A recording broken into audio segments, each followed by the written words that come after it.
Los menores son los verdaderos protagonistas. Los abogados y abogadas que somos expertos en derecho de familia sabemos perfectamente que tenemos un sexto sentido especial para ello, ¿no? Principalmente sentir muchísima devoción y pasión por tu profesión. Yo amo el derecho de familia, me encanta el derecho de familia. Gestión emocional, empatía, inteligencia emocional, pensamiento crítico, no se nos habla de eso, se nos habla de derecho romano, civil, mercantil, pero es fundamental, ¿no? La figura del abogado está muy por encima de la figura del abogado español. El cliente que está en el centro y nosotros, y todo lo orbita alrededor del cliente. Sin embargo, allí tú me dices que la figura del abogado es la que se mantiene todavía en el centro. Efectivamente. ¿Quién soy yo para dar consejos? Siempre insisto en lo mismo, marcar la diferencia. Te transmito que la abogacía, tenemos que ser empresarios, que tenemos que mentalizarnos de que la abogacía, ejercemos la abogacía, pero siendo empresarios, ¿no? Y que esa, bueno, pues aparte tiene la parte de la parte empresarial que le tienes que dedicar tiempo a pensar. Supuesto. Bienvenidas, bienvenidos a un nuevo episodio del podcast de Law Pro Abogados, un espacio donde hablamos de gestión de despachos, de marketing jurídico, desarrollo de negocios, de mucha salud mental, deporte, abogacía, en fin. Al final se trata de ayudar a todos esos letrados que nos ven o no letrados, que nos ven y que están detrás de la televisión o de YouTube, del canal de YouTube o de Spotify, que es donde estamos. Hoy tengo el placer de estar aquí con Susana Antequera, que llevamos intentando quedar ya 2 o 3 veces y por fin lo hemos conseguido sentarnos para poder hablar de todo un poco. Y bueno, Susana es especializada en Derecho de Familia y en Penal Familiar y luego, bueno, pues ha sido reconocida entre las top 100 mujeres líderes de España, ha salido en la primera edición de Forbes Lawyer en 2024 y hace muy poco, recientemente, entre las 100 mujeres referentes en el sector legal en 2025 por todojuristas.com. Con lo cual es un gustazo que esté aquí para poder hablar con ella de muchísimas cosas y nada, vamos a empezar ya el podcast de este episodio y nada, Susana, encantado de tenerte aquí. Encantada yo, Luis, y muchísimas gracias, qué paciencia la tuya por haber cambiado ya, hoy es la tercera vez. La tercera vez. Pero nada, dicen que a la tercera va la vencida, así que aquí estamos. Yo, un placer estar aquí y además felicitarte porque estás haciendo una labor increíble. Te lo agradezco de corazón. Así que nada, felicidades y a seguir. Ya seguimos. Y empezamos con la primera pregunta. Sí. ¿Qué te llevó a especializarte en el derecho de familia? Pues mira, fíjate que yo, el tema de los menores es algo que me ha sensibilizado siempre desde muy pequeñita. El derecho de familia, cuando hay menores, obviamente ya lo sabemos, el principio rector es el interés superior del menor y cuando hay procedimientos en los que los menores son los verdaderos protagonistas, pues me aflora en mí ese ánimo de intentar garantizar siempre su bienestar porque además ellos, recuerdo, que siempre han de ser el núcleo del derecho de familia. Entonces, esa especialización es una especie de sentimiento especial y sensibilidad especial hacia ellos. Y te vino... A ver, muchas veces las especialidades nos vienen impuestas. Por ejemplo, en mi caso, el derecho mercantil casi me atropella, ¿no? Cuando vas empezando y te van llegando los asuntos. Y en tu caso, ¿cómo fue? ¿Lo buscaste tú esa especialización en familia? No, yo desde muy pequeñita ya tenía muy claro que los menores, que los niños hay que defenderlos, que los derechos para los niños. Entonces ya quizá también muy vinculado, muy posiblemente, a raíz de mi divorcio, en el que por suerte pues bueno, se consensuó de una manera conciliadora, ha sido más emocional. No lo he buscado expresamente, no he buscado el sector del derecho de familia como un nicho de negocio en absoluto, en absoluto. Y además los abogados y abogadas que somos expertos en derecho de familia sabemos perfectamente que tenemos un sentimiento, no sé, un sexto sentido especial para ello, ¿no? Sí, yo creo que tenéis ese, no sé si sexto sentido, pero sí una sensibilidad especial con el derecho de familia. Absolutamente. Bueno, cuando fundaste tu despacho, ¿qué retos fueron los que más te encontraste a la hora de lanzar Jauregui Abogados? Sí. Bueno, yo empecé de cero, yo no he tenido nunca un padrino ni una madrina, ni he heredado ninguna cartera de clientes. Fue un reto absolutamente importante para mí y además yo no empecé de jovencita, yo empecé pues hace 10 años. He tenido el orgullo de crear una firma, desarrollarla durante estos 10 años, intentar posicionarla a la altura de firmas importantes en el sector del derecho de familia. Eso únicamente se consigue pues con muchas noches sin dormir, acudiendo a muchos networkings al inicio, ampliar los contactos, especializarte, que esto es fundamental, estar al día. Y hasta el día de hoy. Pero, Susana, son 10 años nada más. Sí. Es que si lo piensas, si yo tiro 10 años atrás, es que es muy poco tiempo para un despacho de abogados que nace de cero. Lo sé, pero bueno, quien tiene pasión, quien tiene devoción, quien tiene ganas, quien tiene inquietudes, algo de visionaria también. Claro, pero ¿qué crees que ha sido ese factor diferencial que te ha llevado a dar ese salto al final tan grande? Porque sí. no es un salto pequeño. No, porque no. todos dirán, bueno, yo también trabajo, sí, pero ¿qué crees tú que ha sido esa diferenciación que tú has conseguido hacer, ya sea el networking, no lo sé, la especialización, tu carácter, no lo sé? ¿Qué es lo que tú crees que te ha llevado a donde estás hoy? Principalmente sentir muchísima devoción y pasión por tu profesión. Yo amo el derecho de familia, me encanta el derecho de familia. Siempre que hay menores, como he comentado antes, ahí estoy para intentar garantizar que ellos estén bien, que crezcan en un entorno adecuado, ¿no? Entonces, cuando sientes pasión en aquello que realmente te gusta, eso se demuestra y eso se comprueba y eso se verifica y la gente lo palpa, la gente lo detecta, el cliente lo detecta. Yo he tenido abogados muy jóvenes también en mi despacho, han pasado becarios, yo he sido profesora de universidad también como tú, Luis, y una de las cosas que siempre les explico a todos los estudiantes y a los que han acabado de estudiar ya la carrera, el ser abogado no es un título. No es un título que se cuelga en la pared y de cara a todos es una profesión maravillosa, pero hay que ejercerla con ciertos valores, con ciertos, bueno, pues con una base empatizadora, ¿no? Has de desarrollar muy claramente la empatía. Entonces, eso, si lo sumas a tus ganas de crecer, a tus ganas de crear tu propia firma y además intentar marcar la diferencia, que ese es uno de los grandes secretos, no ser uno más. Mi hija que está estudiando Derecho precisamente y acaba el año que viene, una de las cuestiones que le digo continuamente es, aquello que quieras estudiar, estúdialo, pero intenta ser la mejor, intenta marcar la diferencia. Disfrutarás de lo que estás haciendo y además seguirás creciendo. Por supuesto. Y bueno, dándole un giro, ¿qué significó para ti el reconocimiento de las 100 mujeres mujeres líderes en España? ¿Qué salto te dio, si te supuso una sorpresa, si luego te ha afectado a nivel profesional para bien? No. Afectado, no, me ha beneficiado muchísimo, además porque yo he sido una mujer que siempre he estado muy vinculada con el liderazgo femenino, esa palabra empoderamiento que ya está demasiado usado, pero bueno, ahí estamos para que la figura de la mujer empresaria, abogada, ejecutiva, directiva, etcétera, tenga su lugar y tenga su reconocimiento. Muchas mujeres están en la sombra, entonces el hecho de haber sido seleccionada de las top 100 mujeres líderes España en el 2024, ¿qué ha supuesto? Pues me ha supuesto a mí y a todo el resto de compañeras, que además es un auténtico lujo compartir este titulín, por decirlo de alguna manera, con mujeres brillantes que aprendo de ellas cada día, es suponer precisamente visibilizar, ¿no? Y además no únicamente visibilizar, sino seguir inspirando a las generaciones que nos siguen, a esas chicas jóvenes que están ahí viendo el futuro un poco incierto, pero que se puede lograr absolutamente tus objetivos, bueno, pues determinándote como mujer. Qué bien. Voy a pasar otra vez al derecho de familia y, bueno, has hablado de que tú tuviste un divorcio. Sí. Yo soy hijo de padres divorciados. Ajá. Además, yo creo que era muy joven. Creo que fue en el año 92, tendría como 12 o 13 años. ¿Y qué errores más comunes son los que tú crees que cometen las parejas al enfrentar ese proceso de divorcio con hijos? Mira, el egoísmo. Principalmente el egoísmo, el interés. En derecho de familia, desgraciadamente, es una montaña rusa de emociones. Es un cóctel molotov de sentimientos, de venganza, de decepción, de frustración. Yo siempre acabo diciendo que los abogados de familia somos una mezcla entre psicólogos, detectives a la búsqueda de la prueba y además mediadores. Y además, ahora más que nunca tenemos que aprender a ser mediadores. Los padres, hablo en general, ¿no? Sí. Yo ya ejerzo de mediadora también, porque hay una muy poca cultura del diálogo, del entendimiento. Y ese es uno de los errores que en derecho de familia los padres cometen.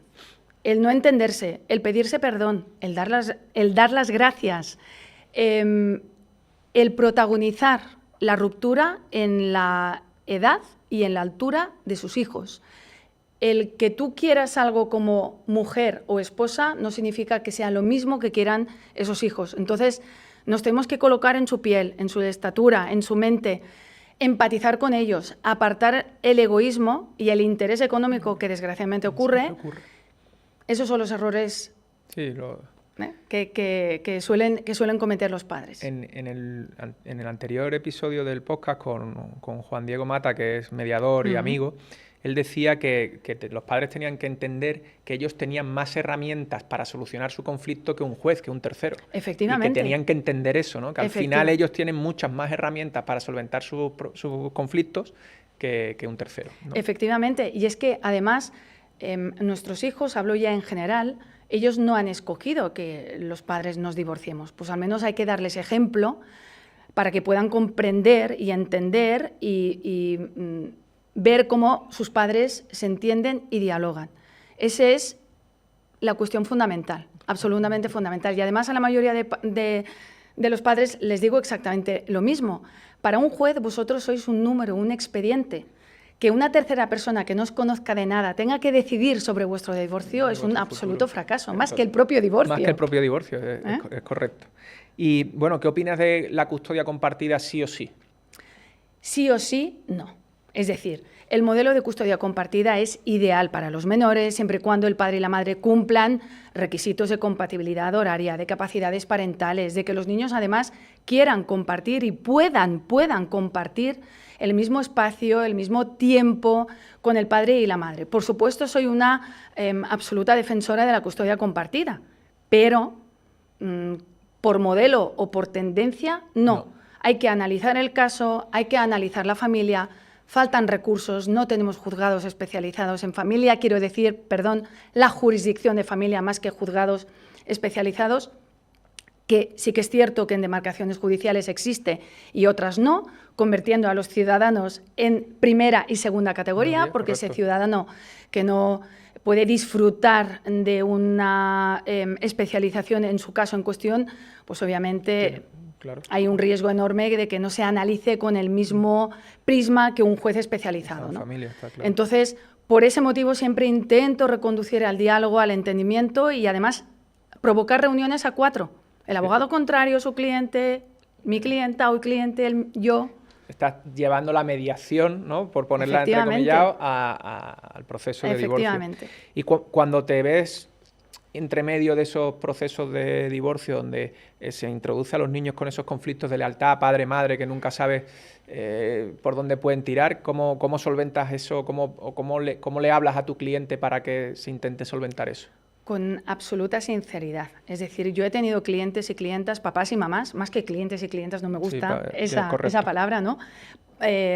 Padres y madres en los que cuando veo que ellos están obcecados en un objetivo que es dañar al otro progenitor sin tener en cuenta los intereses de sus hijos, les ayudo a entender que quizá necesitan gestionar correctamente esas emociones y les derivo a un psicólogo, porque el psicólogo ayuda a gestionar las emociones y el sentimiento de rabia acumulado y el sentimiento de decepción o los celos porque ha aparecido una tercera persona.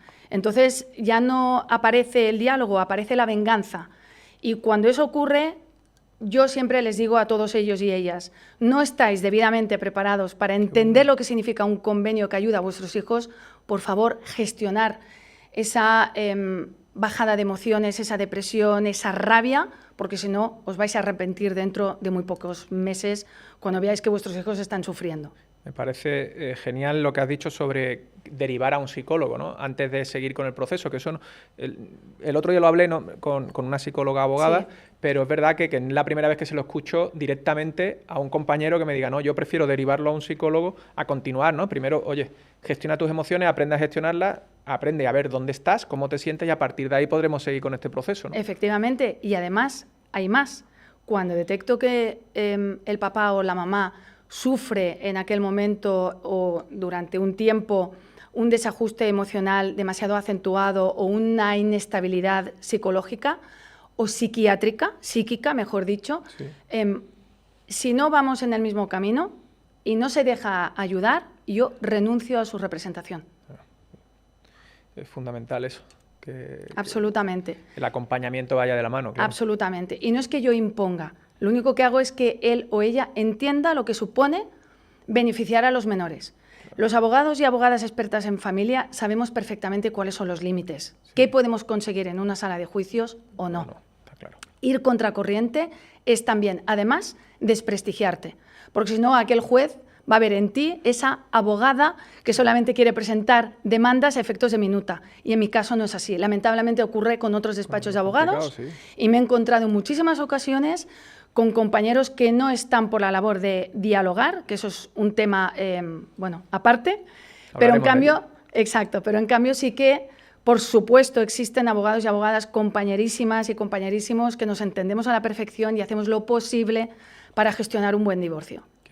Es fundamental. Yo creo que los abogados debemos darnos cuenta más que tenemos que ver por los intereses de nuestro cliente y no por los intereses de nuestra minuta. Efectivamente. Que la minuta llegará después. Efectivamente, pero es que además yo a estos jóvenes estudiantes, que seguramente muchos de ellos y ellas nos están viendo y escuchando, no solamente somos abogados porque hemos estudiado Derecho, es que además ejercemos una labor y una función social. No hay que olvidarlo.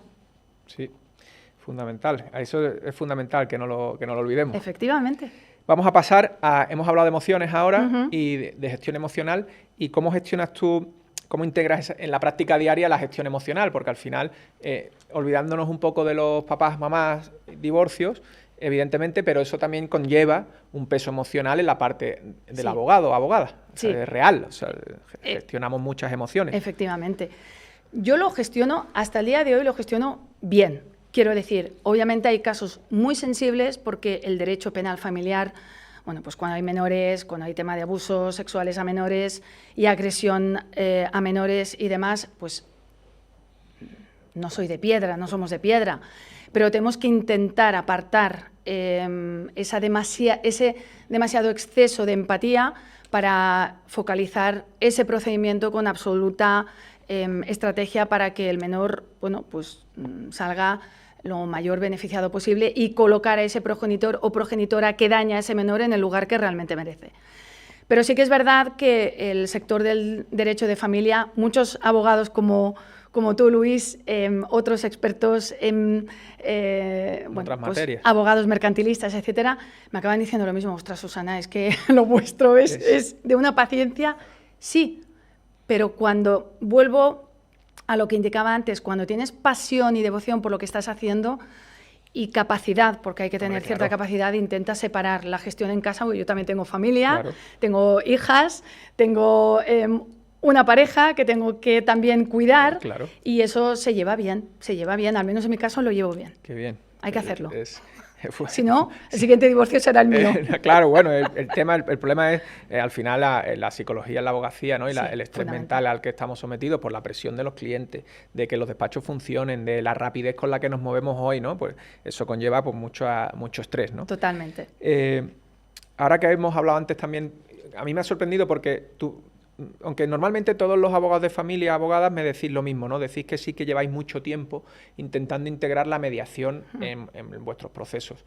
Pero es verdad que ahora la ley nos exige ese procedimiento, ¿no? Esta nueva ley tan bien desarrollada, nos exige mediar, arbitrar, algo. No sabemos, yo creo que la mayoría no sabemos qué es lo que nos exige, pero sí que introduce la mediación como un arma para esto. ¿Cómo ves esa introducción real de la mediación en los procesos de familia? A ver, esta ley que entró en vigor en abril y que estamos sufriendo muchísimos abogados y abogadas de familia, bueno, yo al menos particularmente tengo la esperanza que o se modifique o se acabe derogando, porque realmente en lugar de agilizar, lo que hace es entorpecer, ¿no? Igualmente, el abogado de familia debemos ser mediadores siempre, tengamos el título o no, es igual, eso aparte.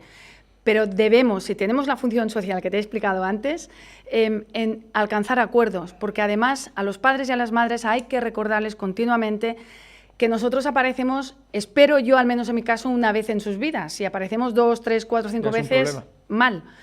Tienen que aprender a entenderse y, por tanto, la mediación forma parte de nuestra esencia como abogados de familia.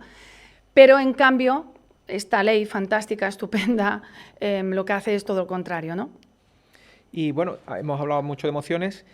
En las carreras, por desgracia, en las carreras grados ahora, ¿no? Se llaman grados, no se habla de emociones, no se trabaja ningún tipo, ni la gestión emocional, empatía, inteligencia emocional, pensamiento crítico, no se nos habla de eso, se nos habla de derecho romano, civil, mercantil, pero es fundamental, ¿no? Totalmente. Estamos enquistados en el derecho o en la base. Se habrán introducido o se han introducido nuevas asignaturas, porque obviamente la sociedad avanza de una manera muy rápida, pero la gestión del despacho, la gestión al cliente, la gestión de las emociones, la empatía, el desarrollo de un despacho de abogados, sea en el derecho de familia, en mercantil, en penal, es igual, sea el que sea, hay algo más que haber estudiado una base del derecho puro y duro. Sí, y esto es lo que hace falta en la mayoría de universidades. Sí, introducir otro tipo de materia que no sea la parte jurídica pura y dura. Exactamente. Y bueno, voy a pasar al crecimiento del despacho, ¿no? A la gestión y crecimiento del despacho, que es lo que a mí me apasiona, ¿no? La gestión de despachos. Y has dado un salto a Miami, ¿no? Que todos los que yo te veo y digo, qué envidia, ¿no? Se ha ido a Miami, pero eso no tiene que ser nada fácil. ¿Y qué te motivó a dar ese salto? Mira, principalmente yo siempre he sido muy inquieta. Soy una abogada muy inquieta. Quiero decir, no me gusta acomodarme, no me gusta una zona de confort. Yo creo que el derecho de familia no únicamente se nos tiene que conocer a los abogados y abogadas para gestionar divorcios y rupturas familiares, sino también para gestionar y ayudar otro tipo de modelos de familia. Entonces, yo mi despacho lo ubiqué principalmente en Barcelona, porque yo soy de Barcelona, vivo en Barcelona. Luego, el siguiente paso, al cabo de unos años, abrí mi segundo despacho en Madrid y desde el mes de septiembre del año pasado, o sea, reciente, estoy muy vinculada con la Cámara de Comercio de Mujeres de Estados Unidos de América en la ciudad de Miami. He participado en muchos eventos relacionados todo con el liderazgo femenino. A partir de ahí, pues las cosas se iban conectando de tal manera que además muchos españoles y españolas residentes allí en Miami han contactado conmigo también para gestionar sus rupturas o no rupturas, porque a veces vivimos en un mundo muy global y hay intención de movilidad continua. Pues estoy en Miami y ahora quiero regresar a Madrid, o estoy en Madrid y quiero vivir y establecer mi empresa en Miami. Entonces, a través de ahí, todas esas conexiones han hecho que ubique mi tercer despacho como punto de reunión, porque yo no puedo ejercer como abogada, esto hay que indicarlo claramente. Yo no he querido acceder al bar, todavía. Eso quizá lo haga mi hija, pero yo no. Bueno, pero al final, en el tipo de derecho que tú trabajas, aunque no ejerzas directamente allí, sí que es verdad que puedes intervenir puramente, porque las herramientas que tienes como abogada de familia sirven aquí, en Miami, en Londres, Hong Kong, donde quieras. Exacto. Es decir, han contactado despachos también de Miami conmigo para aportar estrategia, diseño y análisis de los expedientes o de los casos de rupturas, etcétera. Entonces, obviamente, me he obligado, que poco me ha faltado, no me hace falta insistir demasiado, para crear mi lugar, mi despacho en la zona de Brickell, que es la zona neurálgica donde están los despachos de abogados, la zona financiera, la zona del business.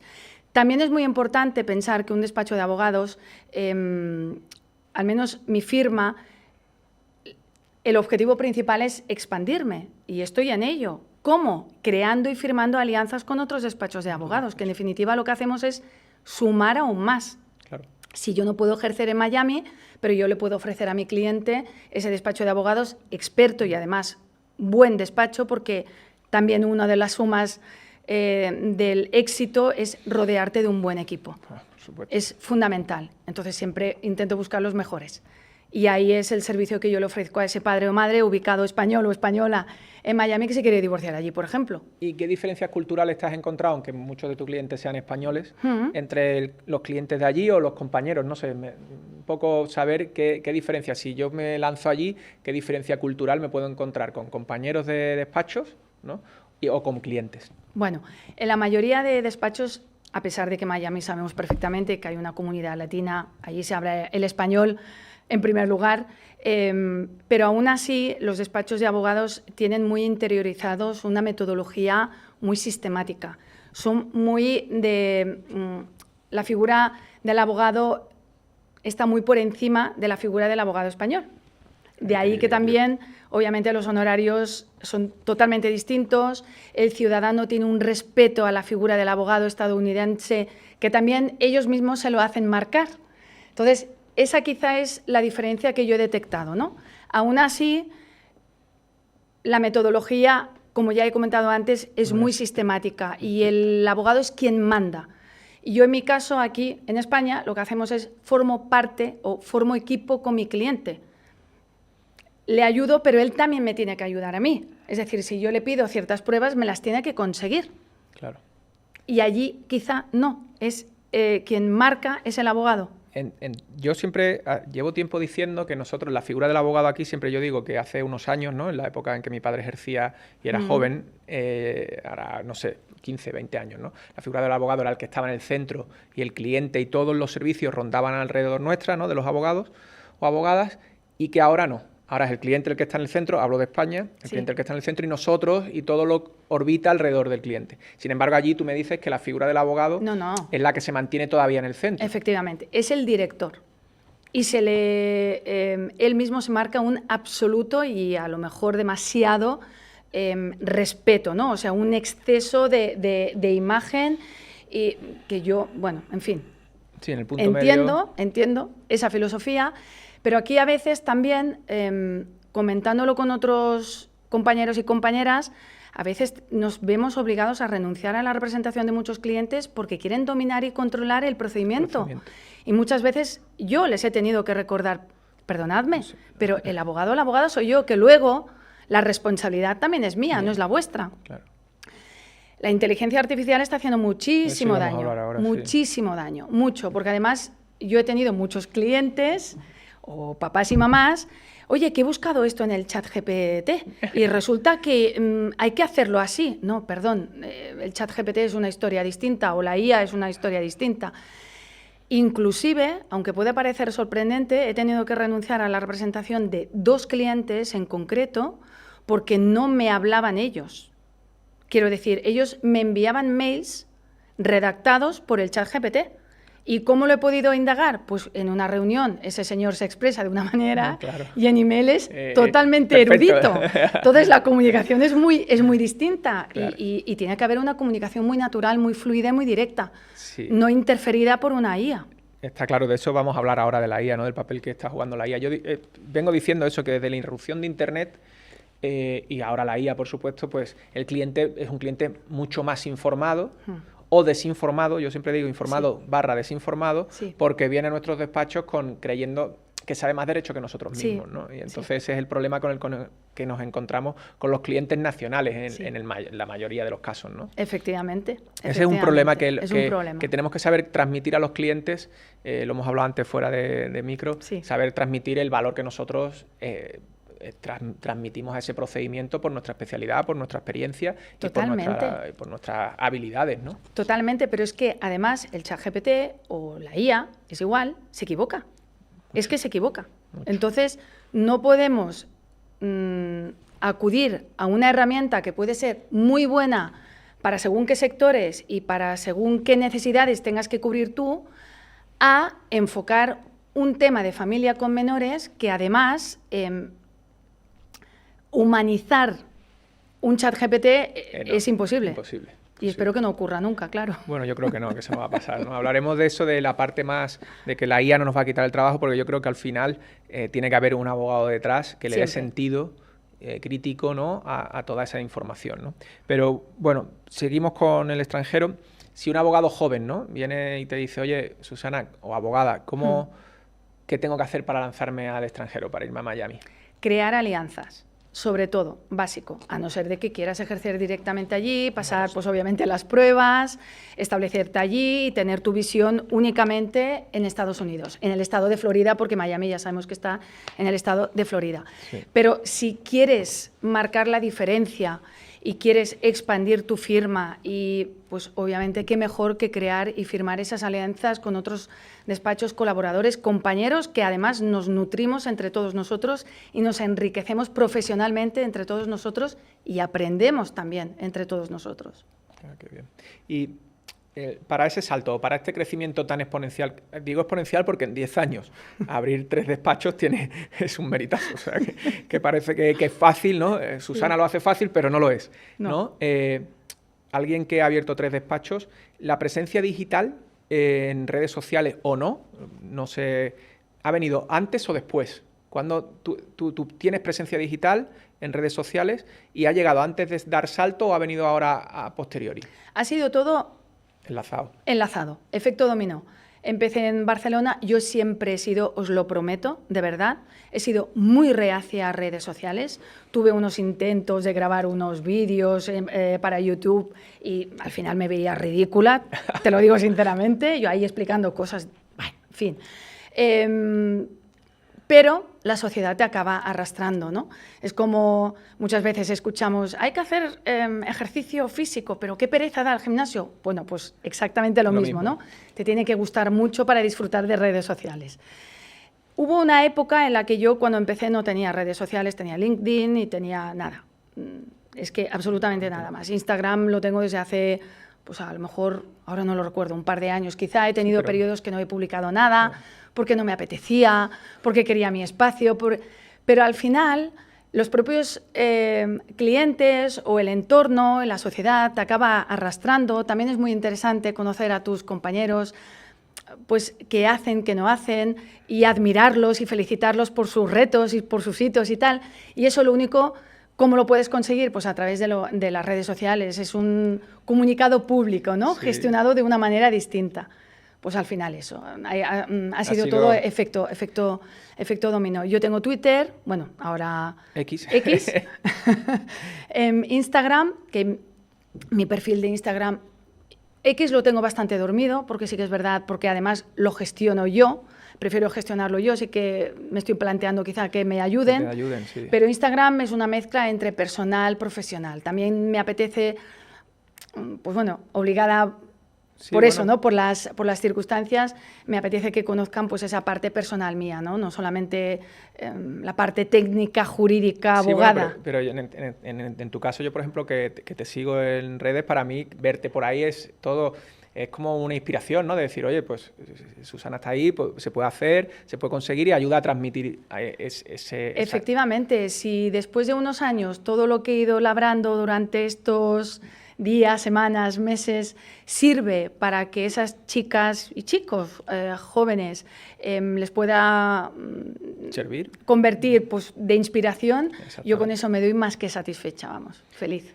Y hablando de IA, ¿qué significa innovar en la abogacía a día de hoy? Porque tiene muchas aristas la innovación, sí. ¿no? Claro, a ver, innovar en derecho de familia, como no nos innoven las leyes y nos actualicen, pero en el ejercicio de la abogacía. Sí. Bueno, para mí es marcar la diferencia. Innovar es marcar la diferencia.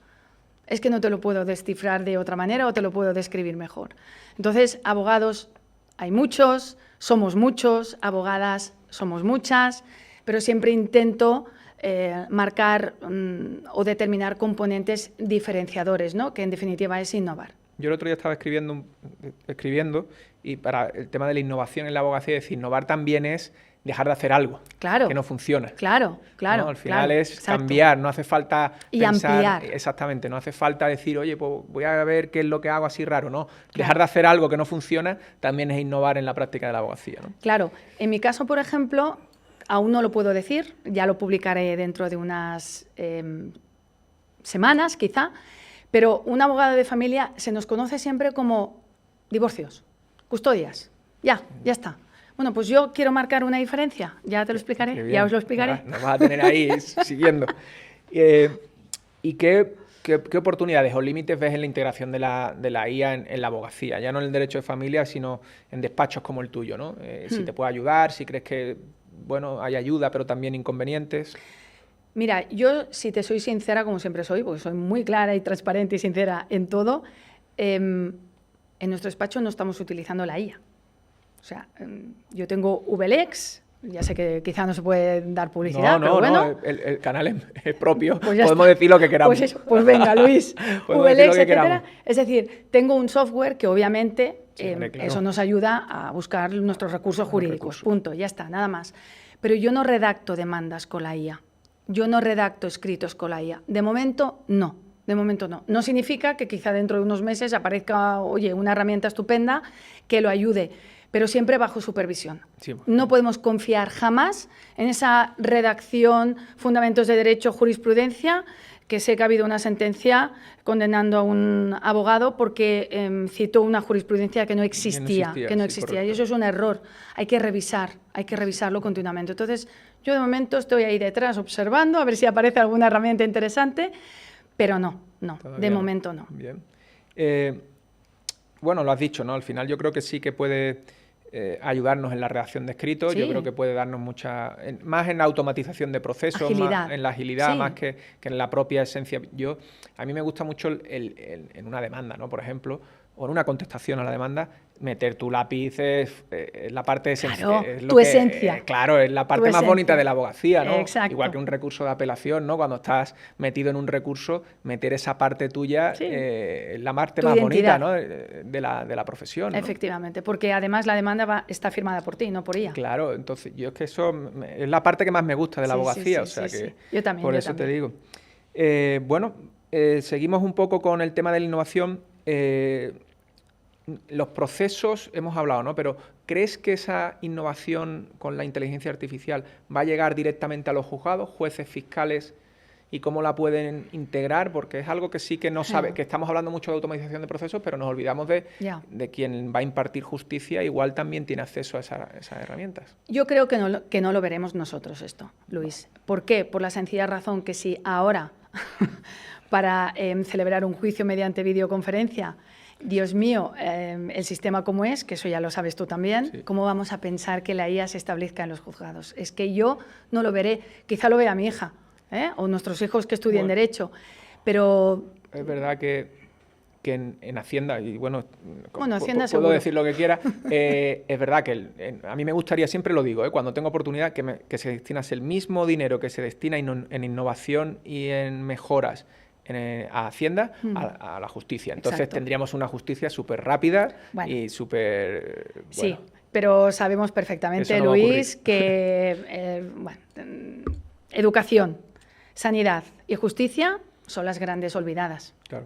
Sí, pero luego donde más se dice que los impuestos van allí. Sí, los impuestos van allí, pero realmente donde más dinero se gastan es precisamente pero los que precisamente hablan de esto no habrán pisado un juzgado, no habrán tenido un juicio, no sabrán lo que está ocurriendo, hay colapso, no tenemos una jurisdicción de familia que es absolutamente necesaria y se está reclamando desde hace muchísimos años y pues los errores se cometen a través de la falta de recursos, obviamente. Está claro.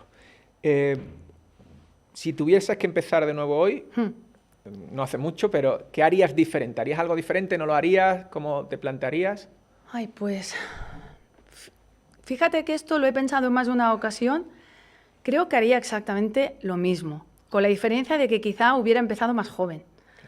Porque quizá, no lo sé, mi rumbo hubiera sido distinto, no lo sé.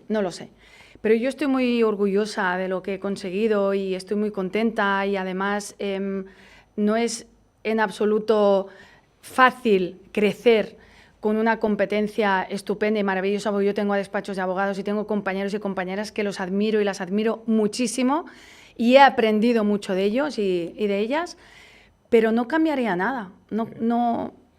¿Y qué consejo le darías a un joven abogado que empieza? Wow. Que empieza como tú. ¿Quién soy yo para dar consejos? Pues una abogada que ha pasado por un proceso de crecimiento y que ha logrado tener tres despachos abiertos. Mira, yo creo que es importantísimo que un abogado ha de ser buena persona. Tiene que tener unos valores y unos principios, porque el ser abogado es defender también los intereses de una persona. Y ahí o tienes estos principios y valores o el título te va a servir de muy poco, es el principal consejo que yo le diría a un estudiante o a un recién graduado en Derecho o a un recién colegiado, que no piense que el ser abogado es para convertirte en millonario, ni para facturar. Es una función social y es muy importante lo que estamos haciendo los abogados y abogadas de familia, que además somos la base de la sociedad. Ese empresario que tiene que dar esos buenos días en la empresa, depende de cómo dé los buenos días en la empresa, si además está gestionando su divorcio, puede incluso afectar al estado de cuentas. Claro. Entonces, ayudar a entender, a gestionar un buen divorcio es una función social que se ve repercutido he impactado, espero siempre, de forma positiva en el día a día de las personas. Entonces... Y a nivel empresarial, más, oye, nivel de dirección de despacho, sí, ¿qué consejo le darías que tuviese en cuenta para poder gestionar y el crecimiento de ese despacho? Siempre insisto en lo mismo, marcar la diferencia, crecer de una manera progresiva, sin demasiada pausa, pero sin demasiadas prisas tampoco, hacer las cosas muy bien, dar pasos muy firmes, aquello que hagas, creer exactamente en ello, no crearte falsas expectativas. Creo que son los mayores consejos, pero repito, no hay nada como vivirlo en tu propia piel. Sí. Mi camino no ha sido fácil, como la mayoría de compañeros y compañeras. O sea, yo he tenido mis caídas, pero luego el ave fénix se levanta. Eso ya forma parte de tu carácter también. Sí, pero bueno, yo me refería un poco más a nivel empresarial, ¿no? De despacho, de crecimiento. Oye, pues no hay que olvidar, si tienes una estrategia, tú, por ejemplo, ahora estás creciendo, estás expandiendo, sí, sí, y tendrás una estrategia en tu cabeza de dónde quieres llegar. Sí, ¿no? De momento, mi expansión internacional, ahí estoy. Y a eso me refiero. ¿Crees que es necesario que los jóvenes o no tan jóvenes, sí, por ejemplo, en mi caso, tuviese un plan de crecimiento a 3, 4 o 5 años vista?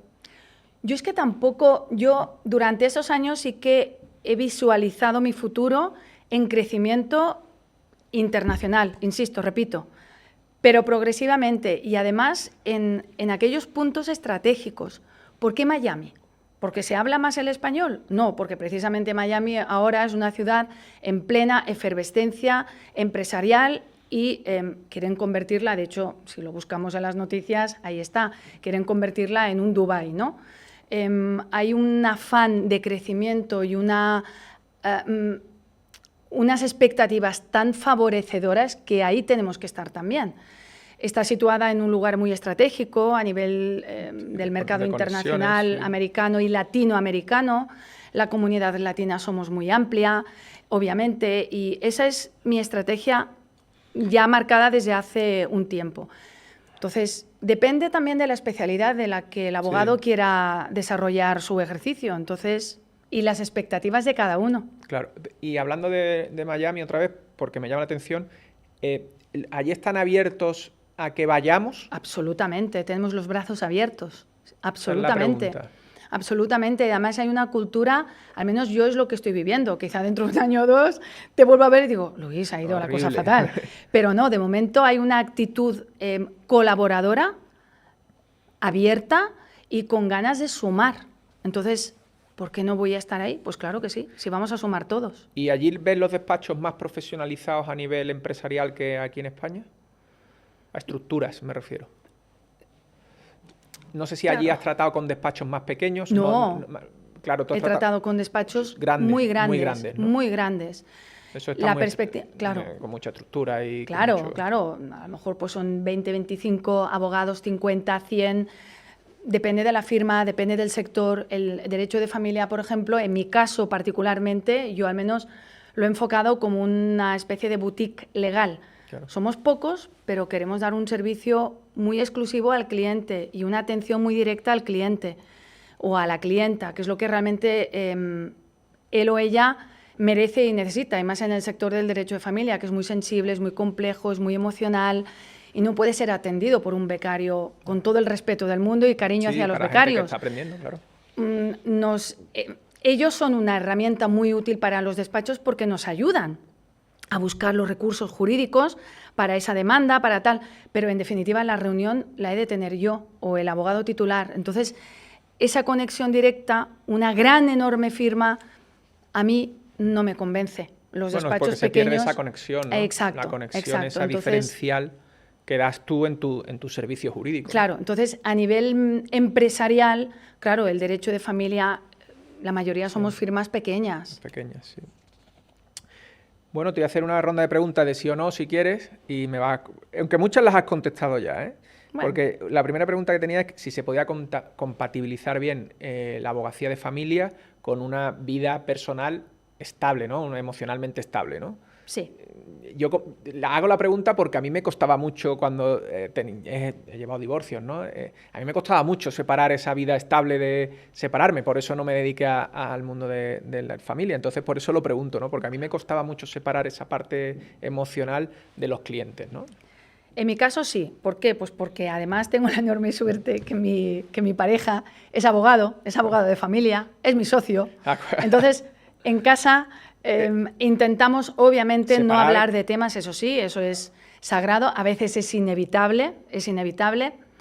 Mi hija está estudiando Derecho, la hija de mi pareja está estudiando Marketing, Publicidad y Relaciones Públicas. Entonces, bueno, en definitiva, en mi familia, en nuestra familia, nos entendemos. Entendemos que si mamá o papá llega tarde, pues es por un motivo de fondo y por una causa justificada, no por... Pero yo siempre intento separar y, de hecho, lo hago. Y cada vez más, aunque los domingos por la tarde estoy segura que tú también abres el portátil para programar la agenda de la semana. Claro. Bueno, yo creo que los que trabajamos para nosotros mismos, ¿no? Pues tenemos la libertad de trabajar en horarios que nos permiten, pues, compatibilizar la familia, ¿no? Y nuestros hobbies, pero también trabajamos viernes por la noche y domingo por la mañana temprano. Y tanto. Sí, señor, así es. La parte buena y mala. Así que es un sí un poco así enmascarado. Pero bueno, porque yo creo que todo lo que hacemos, yo que transmito que la abogacía, tenemos que ser empresarios, que tenemos que mentalizarnos de que la abogacía, ejercemos la abogacía, pero siendo empresarios, ¿no? Y que esa, bueno, pues esa parte tiene la parte empresarial que le tienes que dedicar tiempo a pensar, ¿no? Por supuesto, y además quienes disponemos de un equipo también los tenemos que cuidar. Gestionar. Es decir, hay que gestionar el equipo, que eso es una asignatura también pendiente en las carreras. Hay que remar a la misma dirección el equipo entero, es decir, un líder no va nunca por delante, está a la misma línea remando con el resto de equipo, y hay que conciliar también vida laboral y familiar, y eso es parte del éxito, exacto. Es decir, si yo he crecido donde he crecido y estoy donde estoy, en primer lugar, porque tengo una familia que me ha ayudado muchísimo y lo han entendido absolutamente. En segundo lugar, porque también tengo un equipo que me han ayudado a crecer y a rodearme de muy buenos profesionales que nos hemos ayudado a crecer de manera conjunta. Así que hay que dar siempre las gracias por ello, no marcarse las medallas una ni muchísimo menos. El crecimiento viene por la ayuda de terceros, ¿no? Al final, de saber conectar con tu equipo, con tus compañeros de despacho, con tu familia, que son los que te rodean y te llevan para que tú estés... al final, si estás mentalmente estable y tienes claros los objetivos, al final llegas. Total, y creces, y tendrás tus subidas y tus bajadas, pero a por ello. Esto lo has contestado, pero como me gusta volver, porque es importante que se quede claro y luego lo remarcaremos mucho, lo haré que salga mucho en redes, es que la abogacía, el derecho de familia y el penal familiar, ¿no? Tendría que tener una jurisdicción propia. El derecho de familia ha de tener ya una jurisdicción de familia. Por eso te lo he preguntado de nuevo, porque quiero que quede claro, ¿no? Y que... absolutamente sí. Sí. Y muchos casos están siendo desgraciados, y lo digo con absoluta contundencia y sinceridad, por jueces y fiscales que no son expertos en derecho de familia. Que a veces los abogados y abogadas nos vemos en la obligación casi de realizar una clase de derecho en familia en una sala de vistas, porque estamos detectando que aquel juez o jueza o fiscal no saben o conocen la materia.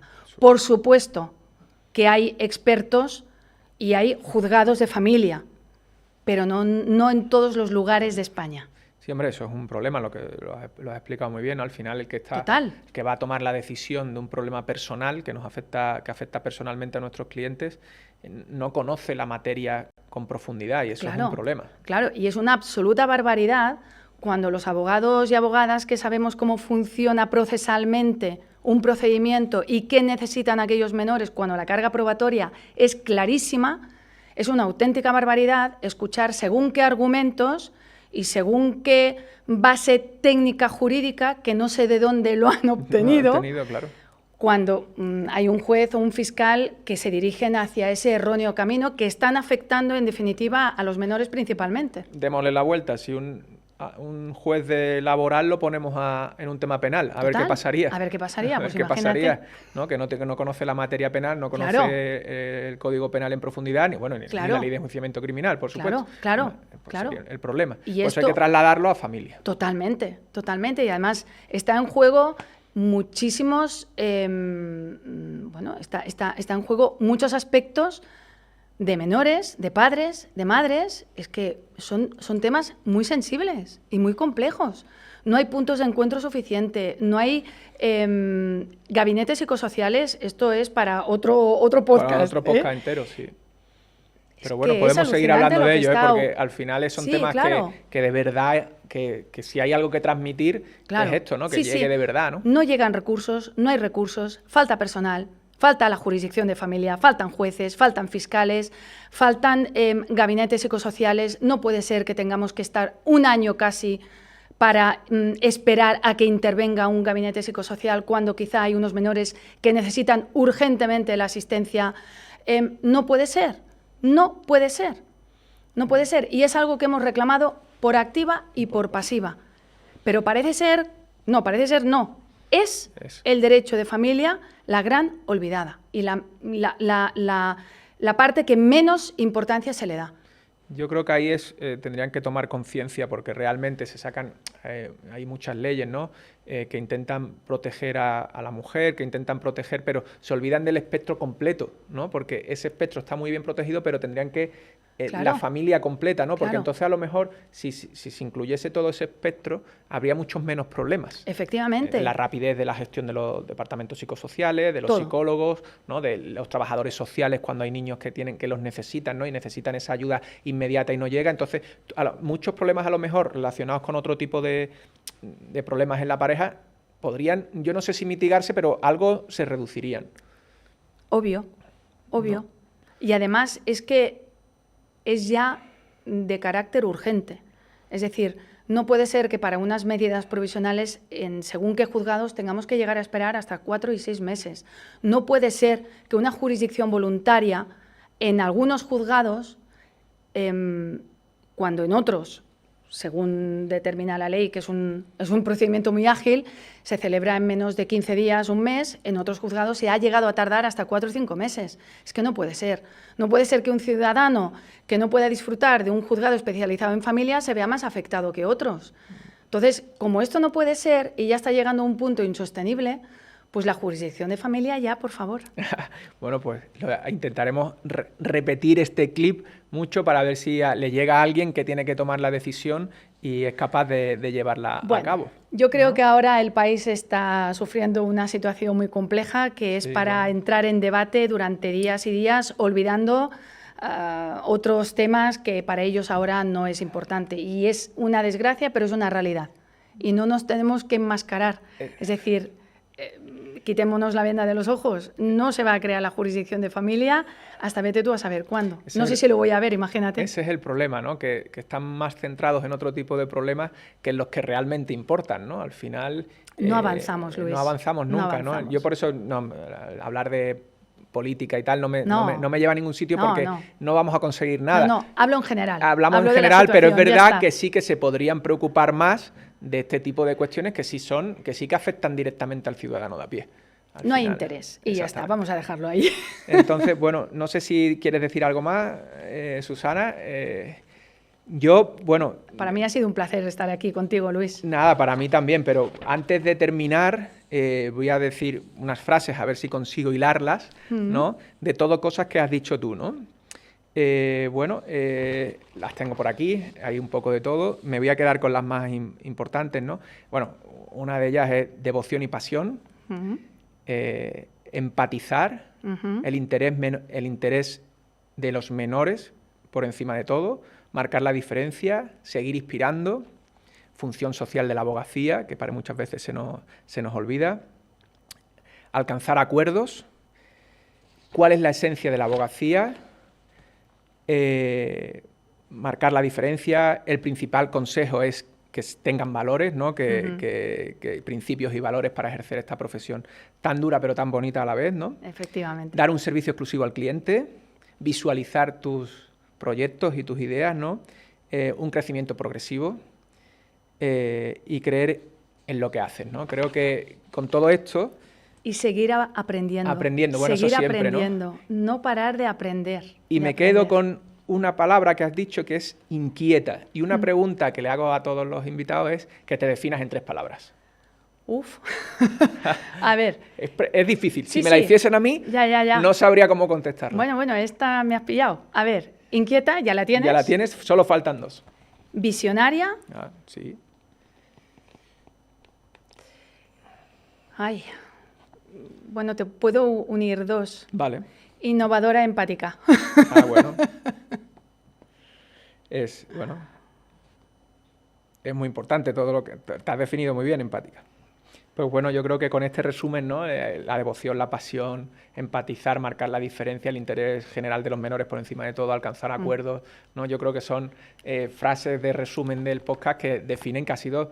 A mí me ha encantado pasar este rato contigo. Nada. Creo que todos los que nos vean van a pasarlo muy bien. Espero.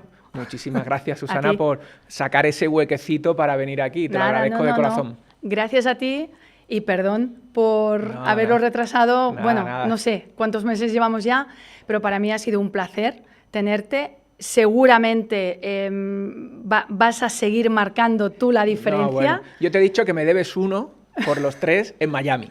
¿Hecho? ¿Eh? Hagamos un podcast allí. Un podcast en Miami me lo debes. Hecho, ¿Eh? hecho. Un rato allí, yo me voy allí. Prometido. Intentamos grabar Prometido. allí y bueno, con gente que tú conozcas allí, grabamos Prometido. contigo de cabecera y oye, hacer un podcast allí sería... Prometido, y además yo cuando prometo, prometo. Lo Y eso en mi visualizo familia ya. lo saben. Yo que lo cuando visualizo, promete, lo visualizo ya también. pues hecho, cuando quieras. Pues nada. Lo montamos ya. Muchas gracias, A Susana, ti. por venir. Gracias a y ti, Luis. Me voy a despedir. Bueno, habéis visto que ha sido un podcast súper interesante con una mujer especial en la realidad, una mujer visionaria.